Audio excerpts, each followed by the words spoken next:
Welcome back. You are listening to the It's Never Too Late to Be Healthy podcast, and I'm your host, Kevin Brady.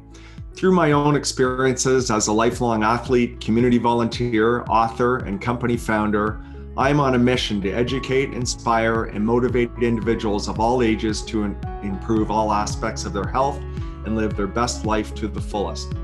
I built my company, Advica Health, based on this mission. Advica Health assists companies and individuals navigate the very best health solutions both at home and in the world. On this podcast, I meet with industry-leading experts and partners with the aim to share simple strategies and tips to help you live a healthier, longer, and happier life. Sit back and enjoy the show.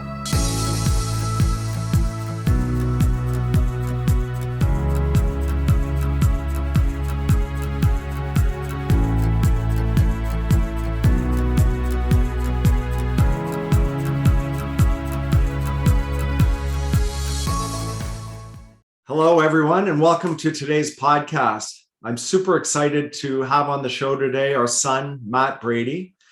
We get into some very interesting discussion. First, starting off with Matt's growing up and background and some of the unhealthy things we did as a family that he brought forward, which was fairly comical. We then get into his career growing up and his career in ski cross and some of his accomplishments there. We talk about his passion for health and even some of the things he's doing today to lead him towards his goals. Talk about moving over to his new sport, CrossFit, which he's trying to make the World CrossFit Games, and what he does every day in order to satisfy that goal. Recently, Matt has joined Advica, our company, and he talks about why and what the main reasons were behind joining Advica and how it aligns with his own goals. And he finishes with a great piece of advice around intention and how we need intention in everything we do every single day. So sit back and enjoy today's podcast. Hey, Matt Brady, great to have you on the podcast today. Thank you. Thanks a lot for having me. Yeah, you're actually made the cut. You're the very first Brady to actually be on the podcast. Well, I'm sure Tim and Lauren will be pretty jealous. So happy to be the first one, especially as the middle child. And there's no jealousy in our family, though. You know that, right? It's like the perfect family. We're actually going to talk a bit about that today as well. So, Matt, as you likely know from other podcasts we've done, we treat these very organic, very conversational. So, typically we don't even know what we're going to talk about, which is the way I like to do it. So I hope you're okay with that format. Yeah. I hope our listeners are okay with that as well. I'm excited to be here. No, I think it's important. I mean, you and I both listen to podcasts because I know we share them amongst ourselves and other family members and stuff. And from my perspective, I think the best ones are the ones that are very, I'll say, authentic and organic and not scripted, right? Mm-hmm. So from my perspective, are more conversational. So that's what I always attempt to do myself, because that's what I like when I listen to them. Yeah, no, for sure. Yeah, good. So Matt, you're joining us from Calgary. What's the weather like in Calgary? Any snow yet, or no snow yet. It's been beautiful. We've had a really nice fall here. It's been sunny, within 5 to 15 degrees pretty much every day. So we're really lucky. No snow on the ground by October 27th is pretty phenomenal. So yeah. Well, and I see, from the snow alerts that are on my phone, because we actually like snow, contrary to a lot of people out there, because we ski. I'm getting a lot of snow alerts in the mountains anyhow. So it's good that you're kind of shielded from that in Calgary so far. Yeah, so far it's dumping in the mountains from what I can see and what I hear, which is great, and nice and warm in the city. So best of those worlds. Yeah, awesome. Good.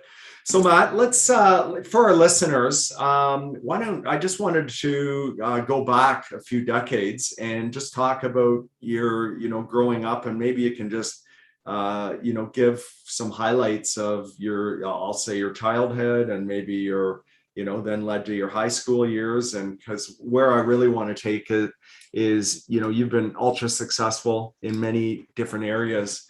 And I really want you to be able to share, and our listeners to learn kind of what's the background on that? Like, how did you get to where you are today type of thing. So would you mind just sharing kind of, growing up? Anything that comes to mind? Yeah, for sure. So a little bit of background: was born here in Calgary. So I do have Calgary roots, thanks to you and Mom for moving here for a brief stint in time. So yeah, I was born in Calgary, grew up in Burlington, moved to Burlington when I was about 3 years old, and really grew up in a unique household, I would say, in the sense that we took health and fitness really seriously. Memories I have early on growing up were going for runs with you, especially when we'd go on football trips and things like that. We would always make sure to get our running in. You were always very supportive and encouraging for us to try a lot of sports. So grew up playing football, soccer, cross country. We also did a lot of skiing. So we'd go down to Ellicottville pretty much every single weekend in the winter, down to Ellicottville to do skiing and then ski racing. And I don't think I realized how odd that was till I got a little bit older, that every single weekend we would go to a ski chalet to go skiing. It was kind of just the norm growing up. But as I've gotten older, I realized how lucky we were to have that. And to know how to ski when you're in your 20s. There's been a lot of friends that I have that just don't know how to do it, and they don't want to learn this late in age. So yeah, very active family growing up. So I would say those are some of the early memories. Although that being said, as active and as fit as we were, I also have memories of us eating lots of junk food, which was great. So particularly me, I remember Halloween. I used to hide all my candy under my bed because I would just snack on it. You guys actually used to have to take it away from me because I would go a little bit crazy with all that sugar. I remember coming back from skiing from Ellicottville too. We'd stop at the gas station, load up on hot dogs and Twinkies and pizzas and whatever we could eat. And looking back on that, it seems crazy because I don't think a lot of us would put that in our bodies today. But back then it seemed pretty normal. So yeah, you know what? It's interesting because I have people all the time, and especially since I wrote my latest book, but I have people all the time just figure that we've been like super healthy family like our whole life. And then I show them pictures of me weighing in at 230 or 240. And actually, I actually was fit, as you know, but I wasn't healthy, right? And I remember those days, as you say, we'd stop on the way home from even a ski race or skiing, and we'd all load up. And generally, we'd get literally a box of Twinkies, and we would polish them off on the way home. And I'd say I'd probably have the majority of them. And yeah. So it's and I remember you and I. Another story I always tell is when you and I would you'd have football games on Sunday, and then strangely enough, you had Monday and Tuesday off. Mm-hmm. So we would actually go up north for you and I together on Sunday and 8, and we'd be up there alone, but we would stop at Mickey D's on the way up, hit the drive-through, and we'd big size everything, right? We'd like big size fries, big size Big Macs and shakes, and we'd just be in heaven chowing down.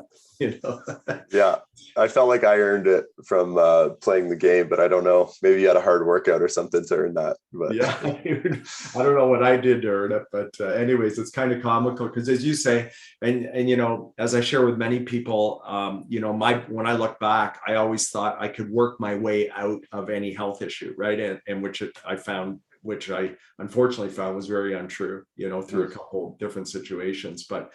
I was of the belief that as long as you worked out, then you could eat whatever you wanted, you could drink whatever you wanted, and we know how untrue that is. So yeah, so thanks for sharing that, and thanks for letting everybody know how unhealthy I used to be. So, yeah, of course. So I want to ask you, because at quite a young age, Matt, I remember you being like super competitive. Like, if I think back to soccer and football, I mean, you were super small. Like when looking at you now, people would not know that. And we'll put some links in the show notes to some of your CrossFit that you're doing now. And you're not only are you big and massive, but you're strong and you're super low body fat and everything else. But when you look back, you were a small, I'll say, very thin individual growing up. In fact, it was tough to even put weight on, but you would work so hard. Like I remember at football, you would work so hard. Like I'd say you would work harder than any other athlete out there just to make up for that. And then, we started going to the gym, SST, which we, as a family went to for years. Actually, you and Tim introduced me to that gym. But even there, you would work out just relentlessly and just to get big and to get stronger. So I know this is a tough question, but like, what motivated that? Like, what was the motivation behind all that at such a young age? Mm-hmm. Yeah, it's something I've actually thought about a lot, and I've dealt with different kind of practitioners in my life where I've talked about this with them. And honestly, it almost came from a place of fear, which isn't necessarily the healthiest motivator, as I've learned as I've gotten older. But I had a bigger brother, Tim.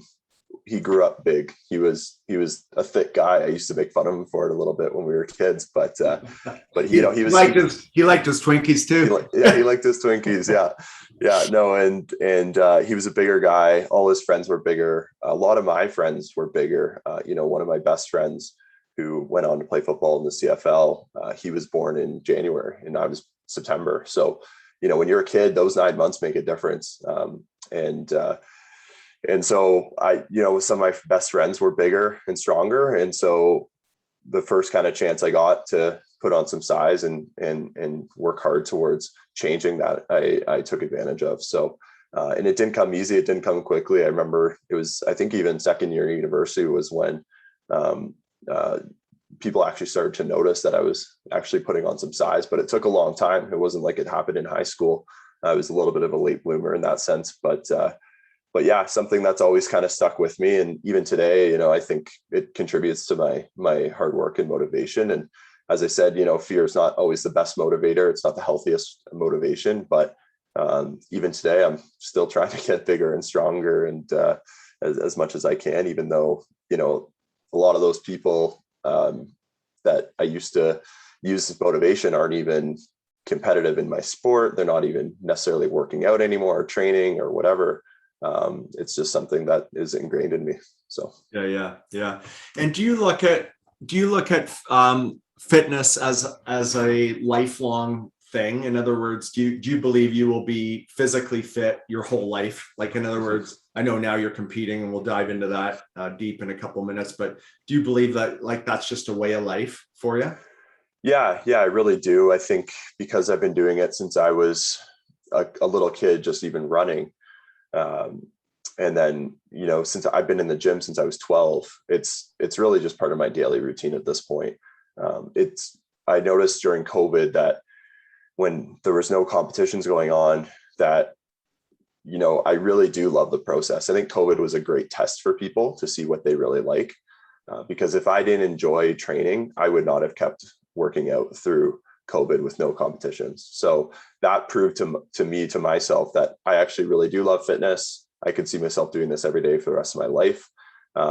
There's some things I do in my training now that I'd probably change, and some intensity levels I might not go to live a long time.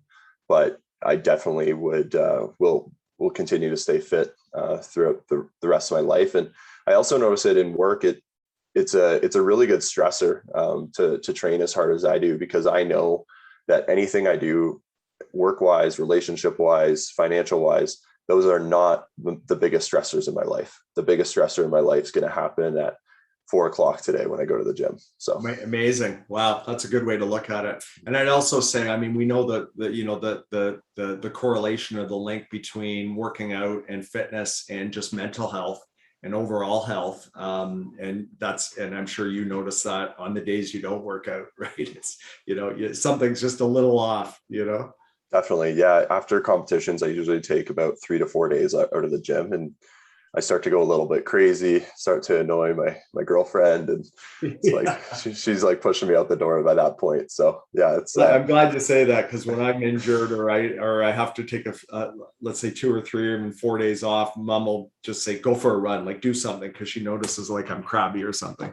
Yeah, exactly. Yeah. Let's thanks for sharing that.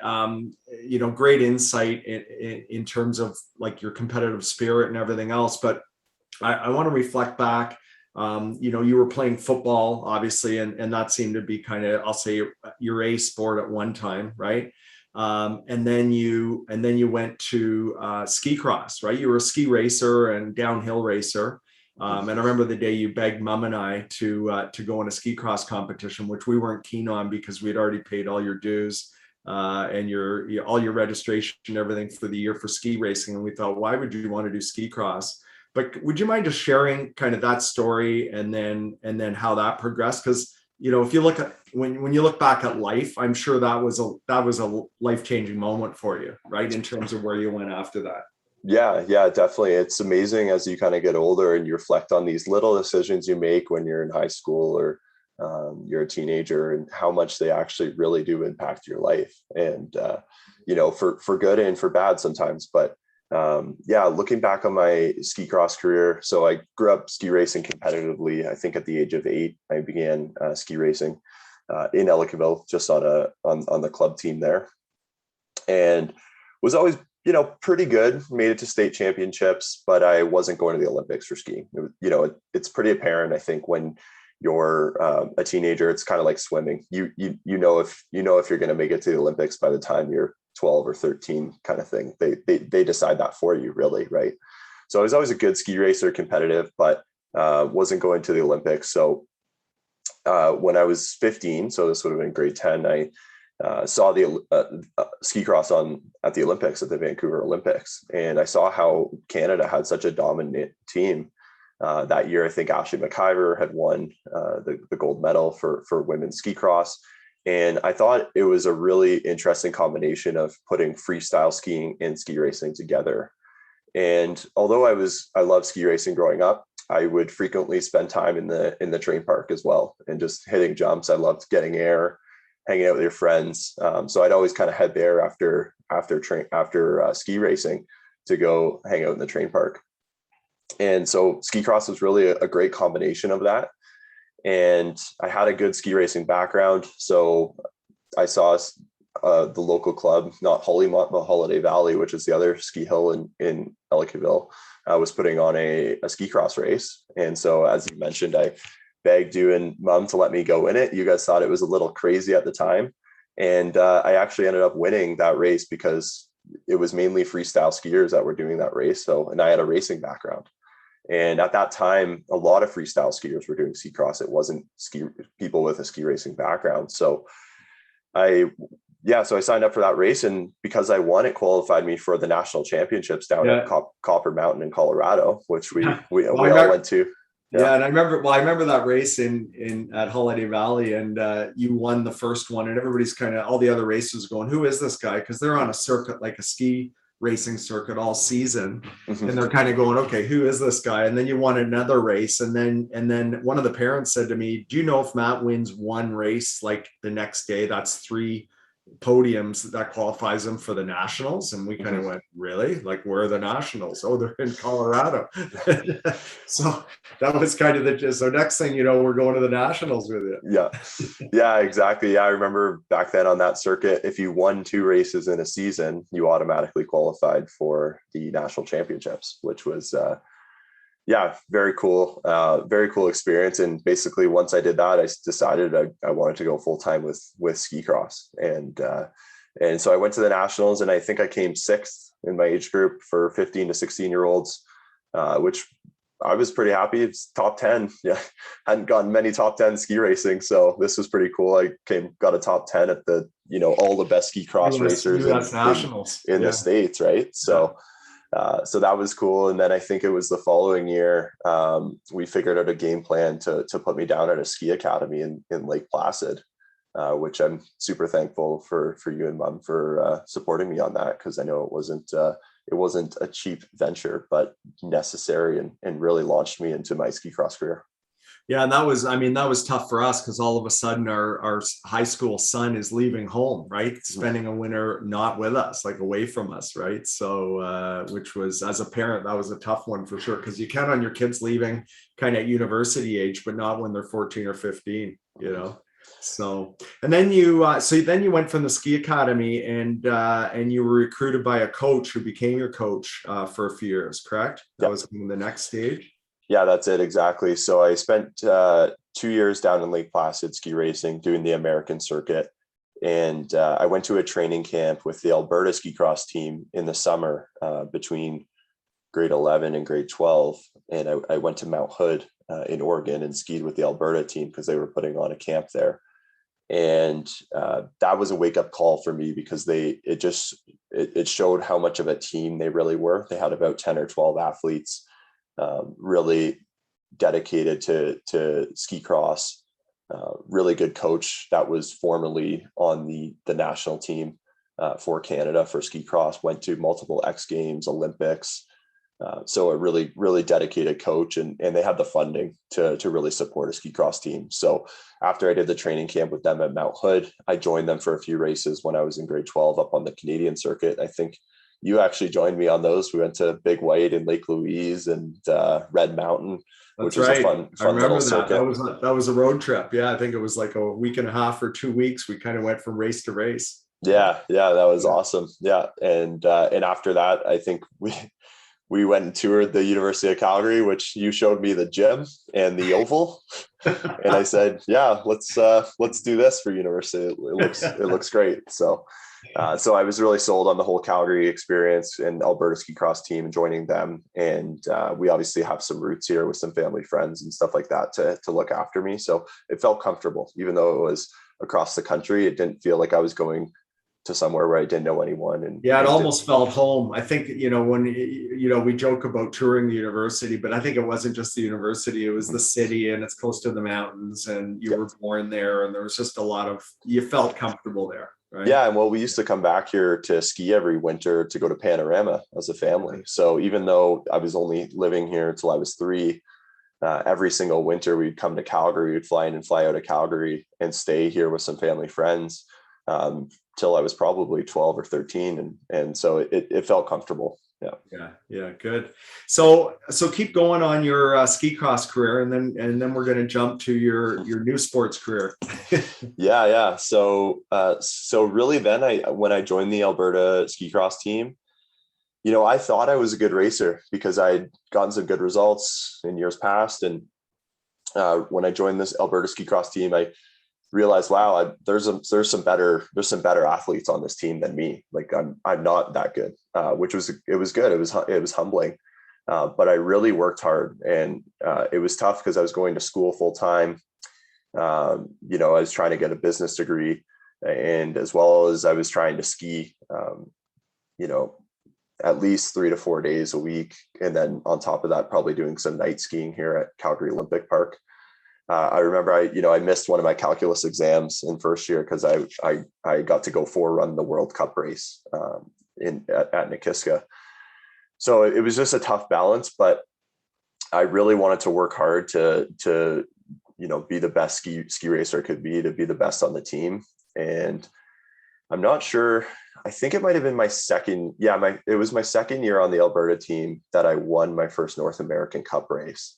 And that's when I was really quite surprised with myself, and all the hard work that I had put in had paid off, because that first year was really a struggle. I wasn't getting great results, but I kept working really hard on my traditional ski racing, actually, GS and slalom, to try and get those skills to transfer to ski cross, because I was really comfortable skiing with other people around me, but I wasn't comfortable with necessarily putting the skis on edge to arc a really tight turn when there's 3 people around you, kind of thing. So I was really working hard at that. And so in my second year on the Alberta ski cross team, I won that North American Cup race. And then I think that's what qualified me for the junior world championships. So for those that don't know, if you're under the age of 19, you can qualify for the world championships for freestyle skiing. Usually they take I think it's 2 men and 2 women, maybe 3 men and 3 women to those races, and they're usually overseas. So that was kind of my first exposure to going and skiing in Europe, which was amazing, really cool to be doing when you're 19. Get to go and see Italy and France and Switzerland, and that's when I realized, wow, I can actually, I can really make a run at this. I could probably make the national team, probably get into some World Cup races down the line if I'm skiing at this level. So that was a cool experience. And I think it was the following summer, it was 2014, I made it onto the national development team for ski cross. So I was on the national team, officially a carded athlete And sorry, what year was that, or what year university, or how old were you then? Yeah, so it was 2024, the summer of 2014, I got named to the team. So that Right. would have been going into my third year of university. Yeah. Yeah. Good. And then, so what happened then? Just, we'll keep going because I want to get to Yeah. your So when you make the national team, they basically put you into Europa Cup races and World Cup races, which is really exciting. So just to give the listeners who don't understand, for ski cross, it's different for traditional alpine skiing, but for ski cross in particular, the North American Cup is kind of the lower level. Then there's the Europa Cup, and then the World Cup. So you can think of those as stages. So I'd kind of, I'd won a North American Cup race. I think I was third on the tour that year. So I was ready for Europa Cup races. And the reason Europa Cup races are more competitive is just because it's in Europe. You get way more people out at a higher level. You get a lot of World Cup guys that are kind of in between World Cup and Europa Cup, kind of going back and forth. It's almost like a farm system for the World Cup. So, so I was pretty committed to the Europa Cup that year and getting some good exposure to racing with Europeans who ski a little bit differently, generally a little more aggressive. The courses are built a lot better and bigger than North American Cup races. So I spent that first year primarily on the Europa Cup and trying to get points to be able to get a World Cup start. So that was my first year on the national team, which would have been 2015 to 2015 season. And then 2015 summer, I spent in Whistler training pretty hard. So I lived in Whistler for a summer, skiing on the glacier, training really hard in the gym there.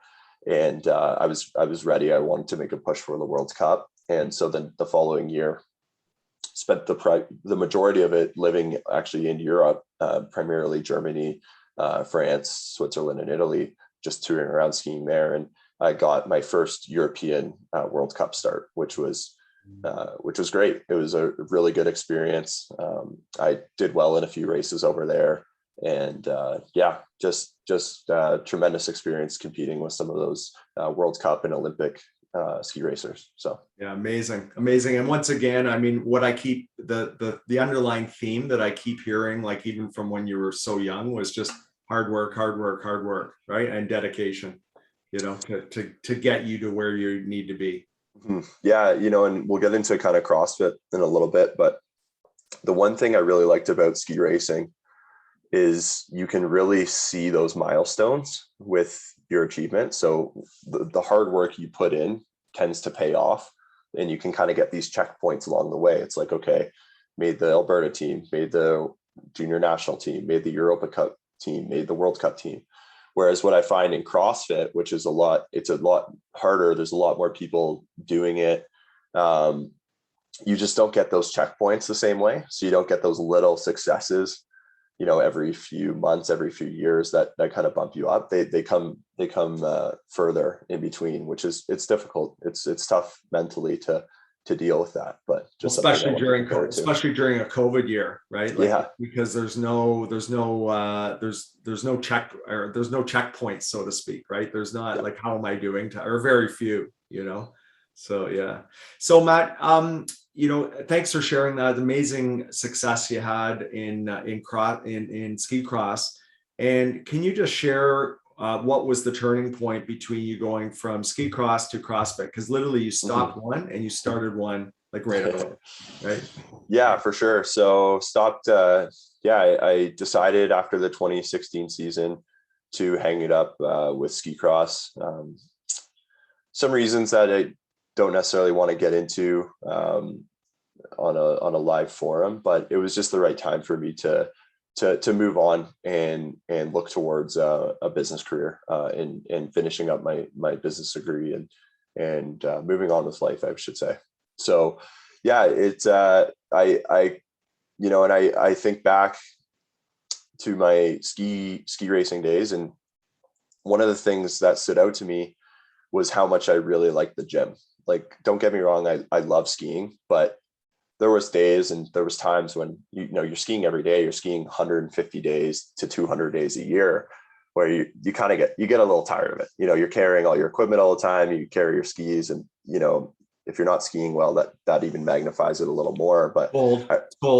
It's cold. Yeah. The cold doesn't bother me, but it would bother Tim. But I remember we were in France, and, we just finished up a race, but sometimes they do the races really early. Like sometimes you're done racing by 11 a.m. Because they have to kind of work around weather and things like that. And so we just finished up a race, and I told my coach, I was like, hey, I think I'm going to go get a little workout in. I still have some energy. And he goes, no, go skiing for the rest of the day. And I said, no, we just finished a race. I don't want to go skiing. He goes, well, everyone else is going skiing. And I said, yeah, I think I'm just going to go to the gym. And, that coach in particular, we used to butt heads a little bit on that, because I would just love the gym. I would love it. And that wasn't something I had to get better at, because I was already miles ahead of everyone else on the team in the gym. I had to actually get better at just skiing, and I just had to ski more. But I just love the gym so much. That's what I wanted to do. And looking back after my ski career, that was a real turning point for me, saying, wow, like, I think I liked the gym more than I liked ski racing.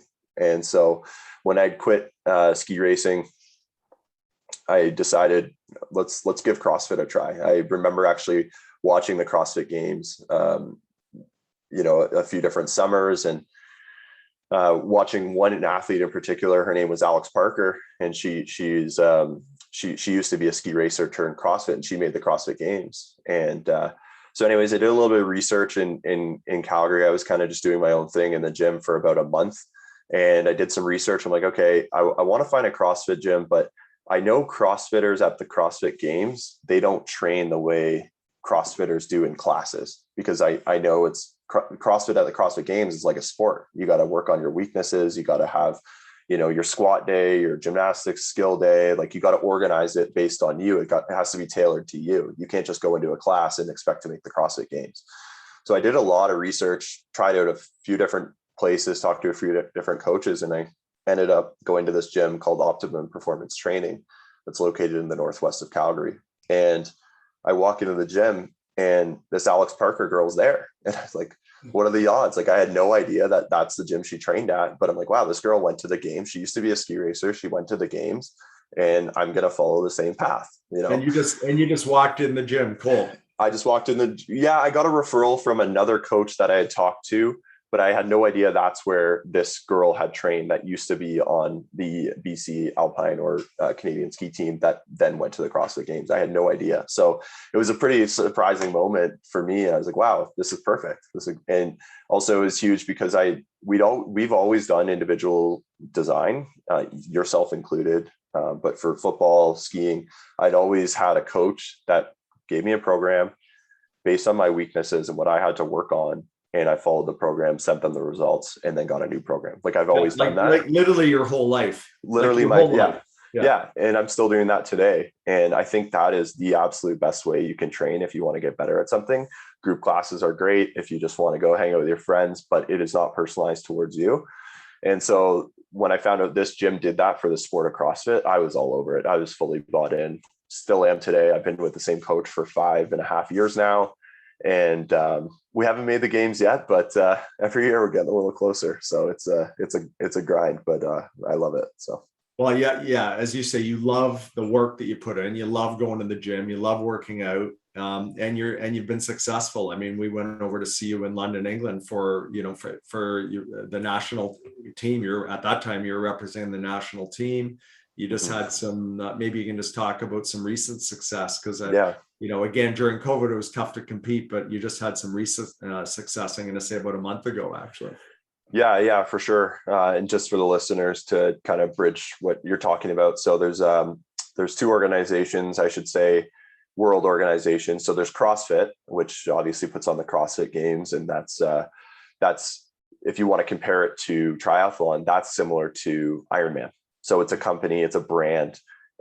It's not a world sport organization. It's a private brand. Yeah, exactly. Yeah. And then there's also a federation called the International Functional Fitness Federation, which is similar to ITU in triathlon. So that's actually a world sport organization with the goal of getting the sport into the Olympics. Yeah. So that competition in London was the world IF3 championships. So every country kind of puts in a team or individual athletes to go and compete.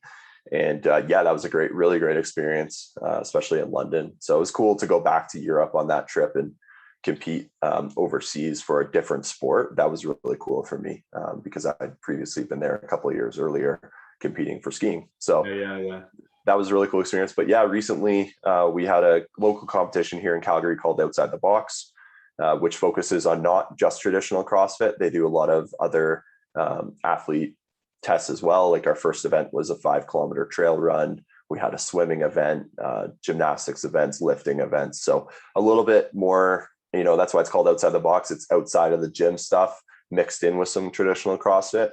And I was happy to walk away with the gold on that one. I'd done that competition 4 years in a row, and I'd always gotten second. So I was due for taking the title. And it was exciting to finally win that competition.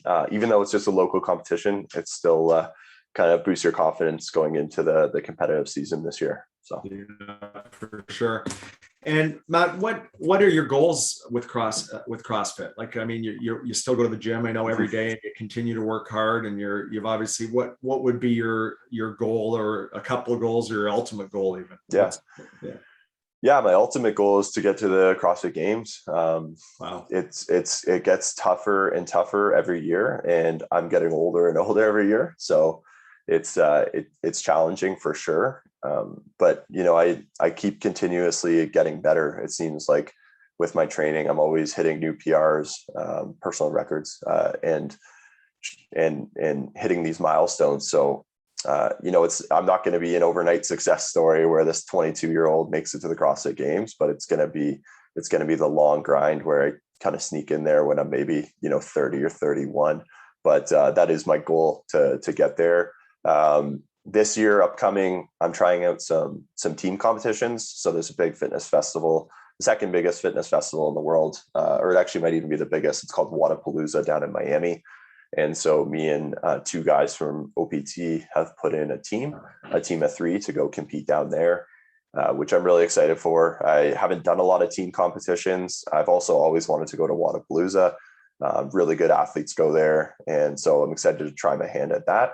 And then, the Open starts in February, the quarterfinals, the semifinals. There's still a lot of question marks on how they're going to structure everything this year. It seems like with COVID, it's kind of a moving target. Last year, it seemed pretty limited on the athletes that would qualify for certain stages. So hoping this year they open that up a little bit to be able to let us get some more opportunity to get live competition and get to the games. So we'll see how that goes. But that's kind of what I'm looking forward to this year. Awesome. Yeah. So, and by the way, if you need another coach to help you down in Miami, I'd be pleased to join you down there, especially as winter approaches. all of a sudden, my family wants to come to the CrossFit competition when it's in Miami. It's surprising.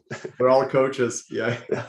So, Matt, something you just said that struck me was that you're getting better you keep hitting new milestones, and I see, on the videos you share and everything, you're hitting higher weights and everything else. So what's contributing to that? I mean, as you say, you're getting older, right? How can you keep getting better? Like, what are you doing to get better, each and every day or every week or continually? Yeah, it's a good question. I think, having intention every day you go into the gym. So I don't just kind of go in there and go through my program. Like, I go in there and I'm dialed in, I'm focused on what I'm doing. I strategize each workout. I video my whole workout, and then I watch video the next day about that workout. And just having that intention, I think, is so important, because it would be easy for me to just go in there, go through the motions, but I don't think I'd actually get better. So you'd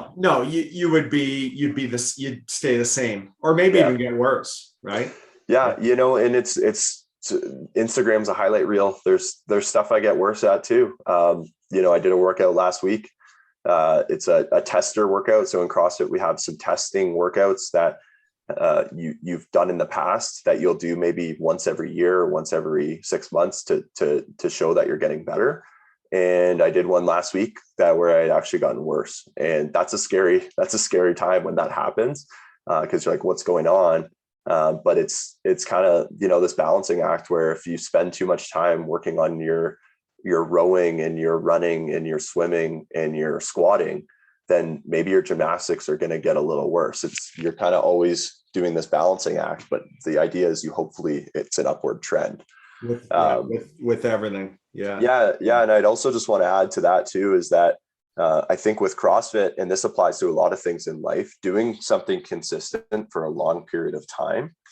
And I'm not talking like a couple weeks, like you got to look at stuff and be like, can I do this consistently for 5 years? That will get you better. And, it's funny, I've had quite a few CrossFit friends that are in their 8th, 9th or 10th year of training for CrossFit. And now they're finally qualifying for the games. And it's like, wow, that's how long it's going to take. Like it might take 8, 9, or 10 years before I make it. Wow.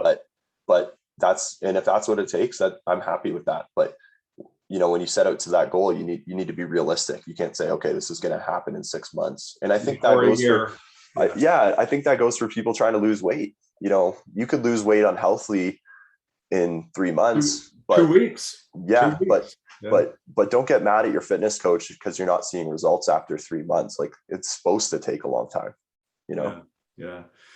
Well, and you've heard me talk about a concept I believe in and it's called better or worse, right? Which is, anything you're doing, is it making you better or is it making you worse? So if you apply that to your training, if I relate to what you just said, is if you're putting all this effort into certain functions that you need to do, let's say running or swimming or cardio, well, that's making you better there, but it may be making you worse, right? In some other areas that you need to focus on, right? So you need to balance on those things. And also say, I think, there's no such thing as status quo, if you just say, if you go into your workout and say, well, I'm just going to stay the same, you're not staying the same. You're actually getting worse, right? Because you're not putting in the work to get better, right? Like it's work to get better. Yeah. And I think in life, this could be in life or in training, when you're most uncomfortable, that's where you grow. So, like I think of doing, 15 sets of intervals on the rower. The first 10 I can get through, but the last 5 are going to be really uncomfortable. And those last 5 are the most important. So when it gets uncomfortable, you need to learn actually to push harder. And I think there's stuff in life where, whether it's an uncomfortable conversation or an uncomfortable situation, I think that's when you grow the most. So it's not just in fitness. Yeah, you know what? There's so much in I'll say the health industry, and I'll just say right now in life, I'll say supposedly quick fixes, hacks. People call them hacks. Hack your way to lose weight, hack your way to better health, hack your way to brain health, hack your way to a better sleep. Yeah. You know what? I agree with you wholeheartedly. There's no easy quick fix, right? Yeah. I think most people are looking for the magic pill or the magic bullet. Yeah. No, and it actually drives me nuts. It's kind of a pet peeve, but our generation has gotten so lazy with stuff because everything's at our fingertips. Like even getting your groceries, you don't have to go to the grocery store anymore. Like you should go to the grocery store. You should go walk around for 45 minutes and smell your food and pick it out with your eyes. Like, it's, I don't know. It's just so everything's become really easy for us. I think it's too easy. There's stuff in life that's too easy and you can't cheat it. You can't cheat it because it won't work. It's not sustainable. It's not long-term results to try and cheat fitness or sleep or whatever. Right. Yeah. Well, again, I go back to better or worse. When you walk the grocery store, is that making you better? Well, yeah, probably a little because you're moving and you're walking around. If you order them and they're dropping off at the door, it's probably making you worse, right? Because you're really just walking to the front door. Yeah. So no, I think we're on the same page. What's interesting about this podcast is you and I are talking about stuff we never talk about, which is pretty awesome. Yeah, exactly. It's like finally we got an hour to kind of go deep on some of these topics that I think we both believe in. Yeah, for sure.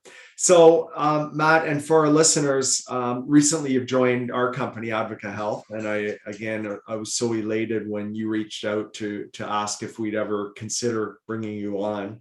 And it's our win for sure as an organization to have you on board. So again, huge warm welcome, and you're getting results and doing a great job. But I was going to ask you what appealed to you about our company, like why, you were in the health industry already. Mhm. What was it that said, you know what, I want to go work there for what that company is about? Yeah, the reason Advoca attracted me is because it's forward thinking with healthcare. So it's not a reactive service. It is reactive, but there's preventative options to it as well. Things like the comprehensive medical assessment, second opinion services, at-home blood and urine testing. These are things that you can do before something goes wrong. And, I made an Instagram post, I don't know, a couple of years ago, and it was this little graph. And for whatever reason, it got like 4,000 views or whatever. It just blew up. But it was this graph of basically on the x-axis was age or time. And then, basically the level of health severity. And what happens is people wait for something to go seriously wrong in their lives before they do something that about their health or for their family, right? Someone has a stroke or a heart attack or, diabetes, and then they decide to make a change. And what I want to push people to do is to take care of their health long before that happens. And with Advica, I think that is our goal and our mission with some of our plans that we've organized, is to get people to think about their healthcare differently and take a proactive approach instead of waiting for that crisis to happen. Yeah, for sure. And that's really what it's all about. I mean, I had a call this morning and somebody said, well, what's your program about? And I said, it's about helping people to be healthier every day. Like at the end of the day, that's it. I mean, and you're right. We do help people when there's health crisis, because no matter what you can do, it's like you can service your car, and do your regular routine, your regular maintenance. Well, guess what? You still might get a flat, or you might get your alternator might go or whatever, right? Those things are still going to happen. So it is reactionary, but the more we can get people, doing the right things to proact on their health so that they don't have those major events, that would be the ultimate goal of it. Yeah, I think we both have shared this idea of health span versus lifespan, right? And I'm sure you've talked about it before on the podcast, but for those who don't know, health span is the amount of years in your life you're healthy, and lifespan's the amount of time you obviously live. And what's happened is that health spans have gotten shorter, even though lifespans have gotten longer. And so I think Advica's mission, and with some of our plans, and at least long term, we share this value, is to create longer health spans for people so that they can go skiing with their grandkids when they're in their 80s, stuff like that. So there's no reason you can't, right? Yeah. There's no reason you can't. And as you say, there's no quick fix, and you have to work at it, right? You have to work at it, because you think from an aging standpoint, every single day, like my cells in my body, your cells in your body, think of them are a day older than they were yesterday. Mm-hmm. Like from the time you're born, your cells are aging. Think of that. From the day you're born, they're aging, right? Yeah. So it's what can you do to slow that aging down, or just, in some cases, I won't say stop it, because you're never going to stop it, but what can you do to regenerate new healthier cells and better cells, and, all that type of thing. So you slow the aging process down, right? And prevent disease. That's really would be the goal, right? Mm-hmm. Which is one of the reasons I wrote the book that I wrote. So I know we're bumping up against time here, Matt, but I'd love to have another podcast with you, because I'd like to dive into more just what you're doing personally along those lines. Like, in terms of the wheels of health, what are some things you're doing? What's some of the advanced testing that you've taken advantage of, through Advica services and other services that you would recommend? So I'd like to continue on in our discussion, and I'll say we'll do a part 2, maybe within a next month or two, in terms of diving deep into what you're doing along in those areas, because I think our listeners would be super, super interested. Yeah, for sure. I think we share similar um, people we follow, I should say, or leaders that we follow, such as Peter Attia, Ben Greenfield, some people along those lines that have really influenced me. It's funny, you and I, we both don't have a health or science background, although we're so passionate about it. It's not like we went to school for medicine or health or anything like that. But, so we learn a lot from these great leaders. And I think just applying them to our lives to make us better, hopefully live longer, more engaged in what we're doing every day, more productive, goes a long way. So I'd be happy to chat about that. Yeah. And one of the things you mentioned, I mean, it's funny you say that because none of us do have health backgrounds, but we probably should in terms of science or biology, but we do share. I mean, whenever any of us have listen to a good podcast or good YouTube, probably a day doesn't go by that our family doesn't share between, mom and Lauren and Tim and yourself and myself, just, oh, you should listen to this. Oh, this is a great one. Right. Which is great learning. And I love that. So Matt, thanks so much for joining us today. Great advice for our listeners. And as I said, I'd like to kind of do a part 2 and dive deep into what you're doing kind of day to day to help our listeners. But I'm going to put you on the spot here. If there's, just to finish off our podcast, if there's one piece of advice, one takeaway based on everything we've talked about today that you would say to the listeners, here's one piece of advice that Matt Brady would suggest that you should do. What would that be? Train with intention. Put your phone away for an hour. It'll be the best thing you did in your whole day, and dedicate that full hour to being present and giving your best. Awesome. Love it. With that, Matt, thank you so much for joining us and taking time out of your day. And listeners, we will put a lot of the stuff we talked about today in our show notes. Thanks again for tuning in and listening to Matt Brady. And as I say, first family member, but we're going to have others on at some point as well. So Matt, thanks again, and have a super rest of the day out in Calgary. Thanks, guys. Thanks for having me. Okay, pal. See ya. Thanks for tuning into our podcast today. For all of our listeners, I invite you to visit advicahealth.com, where you can easily become an Advica member to take advantage of some of the amazing services we offer. You can also access our latest blogs and listen to some of the best medical advice available on our podcast. Don't forget to grab a copy of my latest book, It's Never Too Late to Be Healthy, that is available to order through our website. Thanks for listening, and we'll see you next time.